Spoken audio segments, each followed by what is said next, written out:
With the upcoming animation of the Thousand Year Blood War arc, certain forms and powers of Ichigo are heavily anticipated. But as far as the current Bleach anime is concerned, the Fullbring Bankai Ichigo was the final display of power from the hero. And surprisingly, so many people underestimate or simply don't understand the strength of this form, or even the strength of the forms which act as a precursor to this one. Therefore, in this video, I'll assess the strength of Ichigo's Fullbring Bankai, as well as the steps taken to reach there. In the battle against Ulquiorra Schiffer, Ichigo's Bankai proved insufficient against the Forte Espada. As a result, this caused a fraction of White's power, which we refer to as Vastolore Ichigo, to emerge. But this manifestation was both a savior and a devil, since upon Ulquiorra's defeat, it caused emotional trauma to Orihime and impaled Uryu with Ichigo's Zanpakuto. After realizing the chaos caused by this form, White became the very source of Ichigo's despair. Tensa Zangetsu later confirmed that the aspect of Ichigo's power which he feared was in fact the hollow. As a result, he became incapable of properly holofying. This means that all the battles between the emergence of Vastolore Ichigo and Danga Ichigo were done with improper holification, also evidenced by the fact that Ichigo's mask began to feel heavy in his battle against Yami. Following this battle, as Ichigo traveled through the Garganta with Unohana and his Reishi bridge began to crumble, it was revealed that Ichigo at less than half power had the spirit energy of a captain, and not just any captain, as she said Ichigo's spirit energy was comparable to her own. The same base Unohana who could no diff Kenpachi Zaraki at the beginning of the Thousand Year Blood War arc. The same Kenpachi Zaraki who had already emerged from fighting opponents stronger than Yami in the Spirits Are Forever With You novel. And this just goes to show how much this Ichigo actually nerfed himself, owing to his internal fear and despair.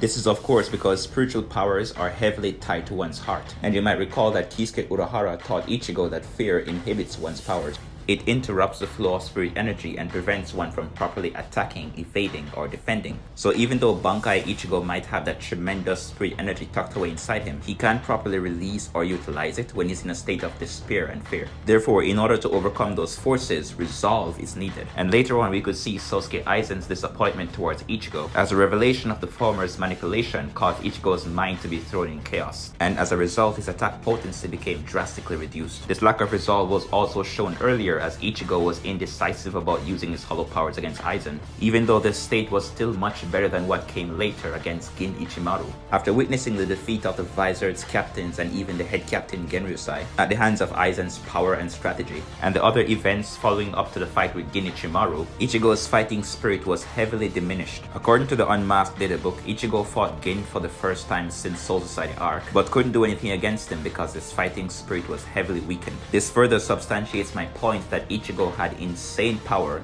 but his mental state crippled his performance. So there would be no contradiction if Ichigo had this massive spirit energy tucked away inside him. And besides, his opponents were nothing less than monsters too. And yet, despite this insane disadvantage, he was still able to do a partial holification and defend himself against Gin's Butor engine, even though sensing Aizen's massive spiritual power contributed to the raining, flooding, and devastation of his inner world. Now then, we can conclude that this fake Karakura Town art Ichigo had insane power, but was nerfed because of his lack of resolve. Following a transcendent battle against Aizen Sosuke, Ichigo lost his Shinigami powers. But 17 months later, he met Execution, a faction of Fullbringers who helped Ichigo to regain his powers. But first, Ichigo had to learn the art of Fullbring, which allows him to draw upon the soul and reishi of things around him and put them to use. But if one were to use Fullbring on an item with which they have a great attachment, they can draw out a much greater power. For Ichigo, this was the substitute Soul Reaper's badge. At first, he could manifest Zangetsu's guard, and later a manji-shaped Getsuga Tensho, which you might realize is reminiscent of his past Bankai. This was because this badge contained all the memories from his battles in the past, including his past Bankai battles. And so, as Ichigo progressed, he began to wear his developing Fullbring, manifesting the same principle as his Tensa Zangetsu. And through Tsukishima, it was stated numerous times that Ichigo was in fact approaching his past Bankai power. And through Ginjo, we learned that the objective was to return Ichigo's Soul Reaper powers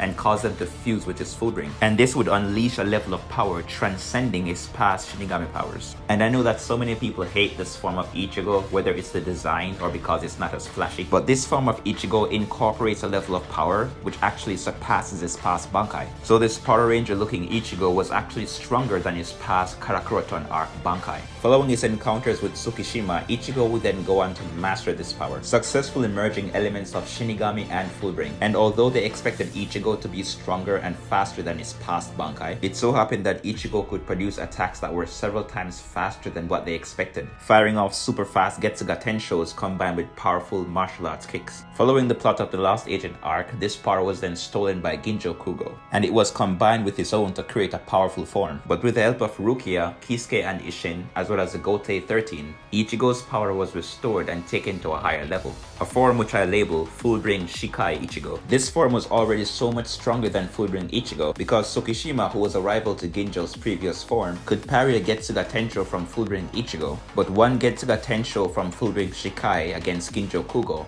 meant certain death. Of course, had it not been for the power that he stole. Furthermore, Ginjo observed that Ichigo's physical ability had gone way up. This meant that strength, speed, and durability were all increased to considerable levels. Levels which Ginjo could later match only because he added Ichigo's powers to his own. And following this, Ichigo finally unleashed Fullbring Bankai.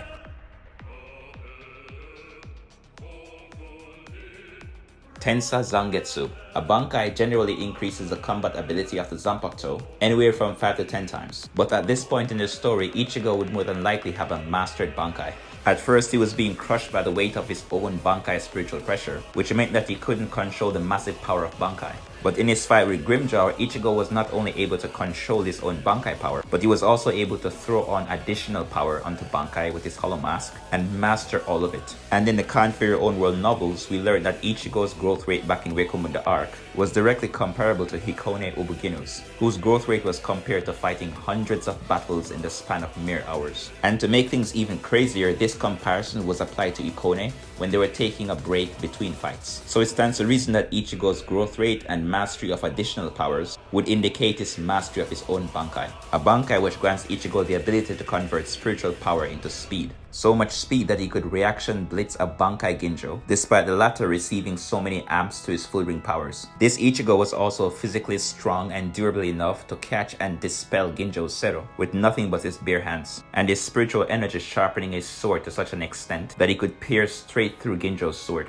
A feat very similar to Kenpachi's back in Soul Society arc. So I hope you can all see that Fullbring Bankai Ichigo is actually a long way from simply possessing twice as much spirit energy as base Unohana, and that a Fullbring Bankai Ichigo is fully resolved to win and kill, which bypasses the limitations of fake Karakuraton arc Bankai Ichigo. So the true power of Fullbring Bankai Ichigo is absolutely terrifying.